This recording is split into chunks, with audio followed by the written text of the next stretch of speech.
Hello, my name is Paul Martinelli, and I'm the president of the John Maxwell team, and I am honored to be here again with John Maxwell and Les Brown, two top speakers who have had an incredible journey over 40 years, coaching, teaching, training, and speaking to millions of people worldwide. So I hope you've enjoyed video number 1 and video number 2 of this 3-part series, Behind the Stage, the Good, the Bad, and the Ugly, where John and Les have shared some of the good of what they've experienced over the years, and they've shared some of the bad as well. But now, John and Les, we'd like to hear some of the ugly, some of the funny times, some of the experiences that maybe you haven't maybe shared often with other audiences. So John, why don't we go ahead and start with you? Well, this will be a 3-hour video here. We talk about the ugly because I excelled in that. Of course, I was a pastor, and in my first church, I was preaching on Samson, and kind of felt good because the people were laughing quite a bit, and I didn't really think it was a funny message, but I felt maybe I was connecting. And when it was done, a lady came up to me and said, that was a wonderful sermon, Pastor, but she said, his name is Samson, not Tarzan. Oh, Tarzan? I called Samson Tarzan the whole message. And hey, Tarzan Delilah, and Tarzan got his hair cut off. No, you didn't. No. And what's interesting, nobody stopped me during the message. No. Every time I'd say Tarzan. And so I asked somebody, they said, well, we thought we were just trying to be a little bit more relevant. You know what I mean? It's like when I talked on Goliath, I did this on purpose. I called him Shaq. You know what I mean? To kind of give them a feel. But I had no idea. I called him Tarzan the whole message. Never had a clue.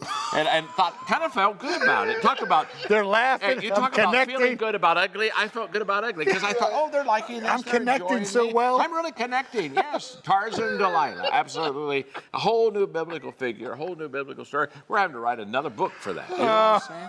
So I had Tarzan. I mean, that it doesn't stop. But I mean, it doesn't end, does it? I mean, you just sit there and you've got to laugh at yourself if you're going to be a speaker because everyone else is laughing at you. You know what I'm saying? This is true. Yeah. Now mine is not quite that bad. See, now look at him.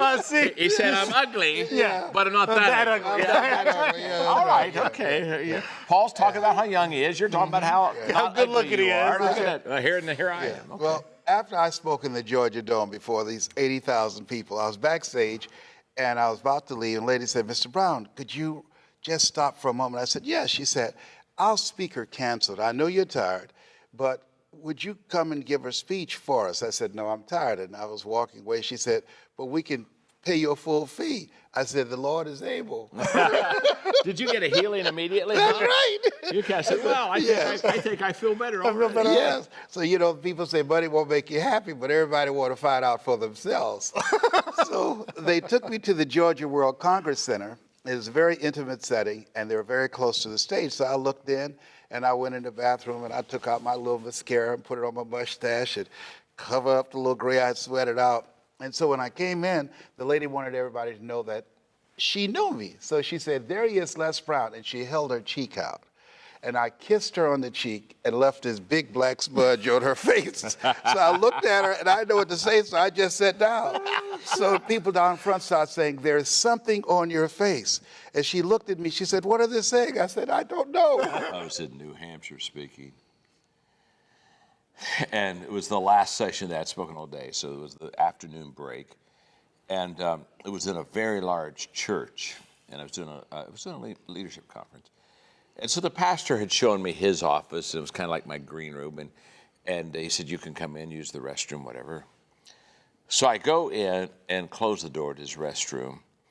And I'm finished. I'm starting to leave. And the door is jammed. I can't get out. No. And I walk back all by myself. Nobody knows I'm there. So I knock on the door. Anybody here? And there ain't anybody in the pastor's study. It was all by, So I thought, well, what am I going to do? No way. So I waited until I figured everybody had gathered by. The break was over. And so I turned on my mic. I had a lapel mic. I said, this is John Maxwell speaking. You're wondering where I am. I'm in the restroom. I'm in the restroom, and I can't get out. Now I said, this may be just a God thing for you. Because some of you may be an aspiring speaker, and you've always wanted to be on the platform with me. Yes. And you can go take the platform right now because there's obvious, I'm not getting out of here. I said, or secondly, you could go home. It's in the afternoon. Maybe you've had enough of it. And you would just kind of like to kind of take an early break and say, wow, this is good. We got to go home an hour and a half early. I said, or somebody could come to the restroom and unjam the door and let me out so I can come back in. And just about that time, man, it's on the other end. And that pastor, he's where they get that thing unjammed. He said, I'm so sorry. He said, that door does stink sometimes. Of course, I walked on stage and there, they all clapped. And I just looked at it, I said, well, I'm surprised you're still here. I kind of thought you'd all be gone. But they just loved it. I was, where was I going? I wasn't going anywhere. Just about the moment you think you're in control, Paul, You lose it. you find out that you're not. That's a fact. Les, you have another one? Yes. I was invited to open for Dr. Norman Vincent Peale. Wow. And Augmendino was supposed to be there, but he was trapped in the airport. And when I got to the theater, I knocked at the back door, and I said, hi, my name is Les Brown. And the guy backed up. He said, you're not the band leader. I said, no, I'm not.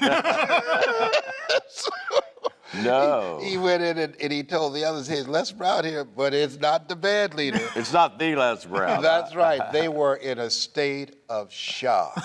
The guy wouldn't shake my hand or anything. He just told me, he said, would you go step over there? I said, yes, I will. And so finally, Dr. Peale came out and said, Les Brown, shoot for the moon. Even if you miss, you'll land among the stars. I said, that's my quote. Yeah. He said, I love that. Yes. He said, that's the Les Brown that's supposed to open for me today. Oh, That that's was a turning good. point in my life. That's, Yes. Isn't that wonderful? Not the band leader. Not the band leader. This is Mamie Brown's baby boy. Well, my toughest gig was at Veterans Memorial Auditorium in Columbus. And it was a Peter Lowe seminar. There. Oh, my goodness, yes. And what happened is I wasn't supposed to even speak at this event, and they called me the morning of. And Christopher Reeve was not doing well physically, and he couldn't come and speak. And I want to tell you something. They said, would you come and do the closing deal? Well, everybody's come. They advertised and been to go see Superman. And I said, well, I'll come, but I'm not naive. I said, I understand what's going to happen. And sure enough, I mean, walk out. And you're not Superman. You know what I mean? And they're looking at You may be their friend. Hey, I never disappointed so many people on site in my life. I mean, you're in trouble when you walk out and the people go, Right. It gets ugly because you're in a situation where you really know you can't win. And that's when I think it's so key, Paul, for people not to take themselves very serious. Yeah. Because, if I would have taken myself serious, it would have been a real blow. Yes. Because I did disappoint the people. It wasn't what they expected. I was in Tampa one time, and I was doing the thing on Jimmy Carter, and I was doing the thing on timing. So I was going to talk to him. So I just had a little, not a big deal, 3-minute deal on Jimmy Carter, the peanut farmer. And I looked at him and I said, now, I want to talk to you about Jimmy Carter, the peanut farter. And I said it just like that. And it's like peanut farter. And it went out. And people were taking notes, and they're just kind of with at me, and they go, Did he say that? and I just looked at him, and I said, yeah. Yeah. I said what you just thought I said. And the place just went up in smoke. And then I did a whole thing, but you know what? If you ate a lot of peanuts, you might do a little bit of that. And I went on a 3-minute roll. you did. Of gas and peanuts and what could really happen. And it was one of my finest speeches. I mean, when there was all but I mean, again, it's going to happen if you're out there. It's just going to happen. I had a guy build me up just then. He won the National Speakers Highs Awarded, Toastmasters Golden Gavel Award, selected one of the top 5 speakers in the world. And he said, what's your name again? Yeah, man, you are really good. Who are you now? Right. Absolutely, man. Where's the card? Where's the Bronco card? This guy has changed my life. Ralph, come on, Ralph. Talk to the people out there.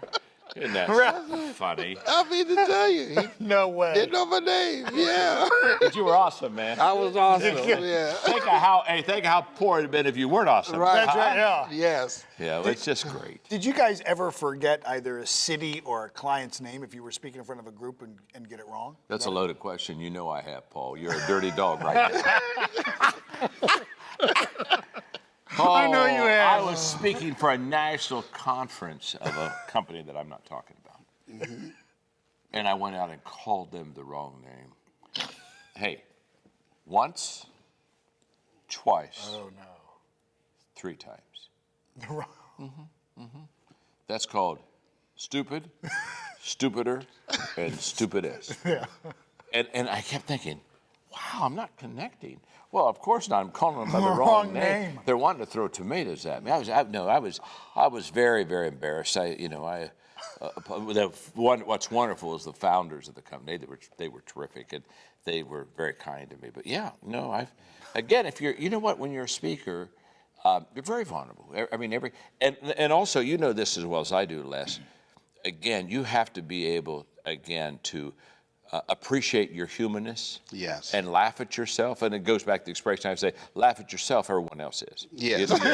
So it's no secret. Don't try to, or don't try to cover up, what you've done wrong. Can you imagine being before your peers at the National Speakers Convention where everybody's packed in the room, and I said, I'm looking at the founder. I said, I want you to know we would not be here were it not for Dick Cavett.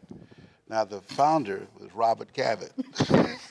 And I'm just pointing. And Dick Cavett, I just want you to know, Dick Cavett, we appreciate you. I want you to know because of your greatness. And I'm wondering why people are looking at each other. And when I came off stage and said, the man's name is Robert Cavett, I said, oh my God. Yeah. So I had to come back the next year.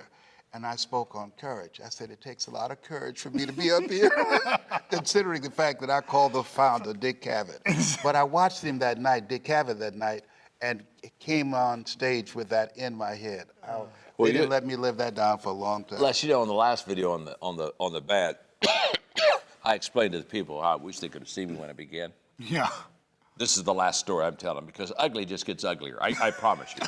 So it doesn't get better if you're kind of hoping it's going to we're going to pull it out. We can't pull this out. You're bringing us in for. So I'm bringing you in for. Here we go. I wanted you to hear me on the last video. I said if you could hear me. I was in college and I went with my college friend to hear him preach his first sermon. His name was Don. I kid you not, guys. It was the worst thing you've ever heard. I sat in the front row to encourage him, and he only spoke for 3 minutes. and he never got it. I mean, he never got it together. I mean, it wasn't like he lost it. Yes. To lose it, you have had to had it. Yeah. He didn't have it. Okay. And so he's got a handkerchief, and he's just sweating profusely. And he'll say a couple words, and he'd say, oh, God, help me. Just help me, God. Help me, God. And he'd say a couple words, and, oh, God, help me, God, help me. And, and in the beginning, I'm saying, God, help me. And then it was obvious God wasn't. And so I thought, well, maybe I'll change the prayer. So I said, God, help us. God, help us. We're having to listen to the guy. This is awful. 3 minutes, he's done. I mean, he doesn't have anything else to say. He just sits down. He's totally embarrassed. We're driving back to the college. It's about 30 minutes. I said no word to him. There's no word to say. Yes. It was that Yeah, ugly. when you bomb. And I am Mr. Encourager. Right. When Mr. Encouragement can't think of one positive thing to say. You know what I'm saying? Yes. Well, I'm speaking the next week. Oh, no. I only have one goal. And it's to be longer than 3 minutes. And not to sweat and not to say, God, help me 20 times in 3 minutes. That's my only goal. So I thought, well, I've got to have a lot of material if I'm going to go over 3 minutes. So my outline, first sermon I preached, my outline was sin, salvation, forgiveness, witnessing, prayer, how the Holy Spirit works, and the Bible. That's all. In other words, I spoke on all the world and all that is within it. And my goal was 3 minutes. And I got up, I didn't sweat, I didn't say, God help me once, and he didn't. And I finished, and so Margaret and I are going home. We're engaged. We're engaged, and so she went with me. And she's not saying a word. Now, this is getting quite familiar. She's not saying a word to me. I hadn't said a word the week before. And so finally, I said, well, how did I do, Mark? And she didn't say, well, you did a good job, or it was wonderful, or fine. She just looked at me and said, well, she said, you lasted longer than 3 minutes. And I felt quite proud. I said, well, that was good. I did. I kind of thought I did. I said, how long did I preach? She said, 55 minutes. Whoa. I went back a year later to that same place, and I got up to apologize. So I just want you to, and then all of a sudden, it struck me funny. There was nobody in the audience a year later that heard me a year before. They weren't that stupid. You know what I'm saying? Trust me again, when we're on the ugly, if you could have heard me in the beginning, you'd be greatly encouraged. You want to bring one in for a landing? One last one. Right Dr. on. Charles Adams, Hartford Memorial Baptist Church in Detroit. You remember it? Like Came to a training that I did. I admired him. I had a transcript of one of his sermons and the cassette tape. And I said, I'm so glad to see you. He went through my training. He introduced me the next morning at his church service. We have motivational speaker Les Brown. Mr. Brown, this is the beginning of my career. Would you please come up and do the morning prayer? I said, yes, sir. I stepped up there. I looked at 3,000 people. I held my head down and said, everybody bow your head. Thank you, Lord, so much for this morning. Amen. And went and sat down. People stood there for a minute. Then somebody opened their eyes and said, the devil has his tongue. That's all you said. That was it. From that time to this time, I have been selected among the top 5 speakers in the world. From that time to this time, I've done PBS. I've received awards around the world. He has never returned my call. From that time, it's been over 20 years. I said, please let me come back. He will not return my call. Dr. Charles Adams, he's an incredible preacher, but that's what they remember. Yeah. I panicked, and I said, that will never happen to me again. Wow. I just choked. Wow. Although I've gone for short prayers many times and had people thank me. Yeah. But your lesson that learns out of the ugly as we close this thing out, Paul, is what Les just said. When he had nothing to say or had nothing to pray or he ran out of content, didn't have anything. He said, I'll never let this happen to me again. Yeah. And what happens is that in the ugly and in the bad, the only difference between people who go on and succeed and people who fall back and fail is that people who go on and succeed, they learn. Mm-hmm. They learn from that. You know, it goes back to the expression, sometimes you win, sometimes you learn. That's right. Yes. And I think the ugly is probably where we learned most of our lessons, at least in the bad and the ugly. Yes. Well, again, thank you so much. I hope you have enjoyed. Thank you, Les, and thank you, John. It's our pleasure. And let's not wait another 40 years. Let's keep doing this. Absolutely. This has been fantastic. You know, I want to thank you also for watching this 3-part video series, The Good, the Bad, and the Ugly. For those of you who are aspiring to be a speaker, aspiring to be a teacher, a coach, a trainer, we'd love to be able to pour into your life. So again, go ahead and fill out the comments down below. We're following those. Les and John, I make sure that they get a copy of those before we film.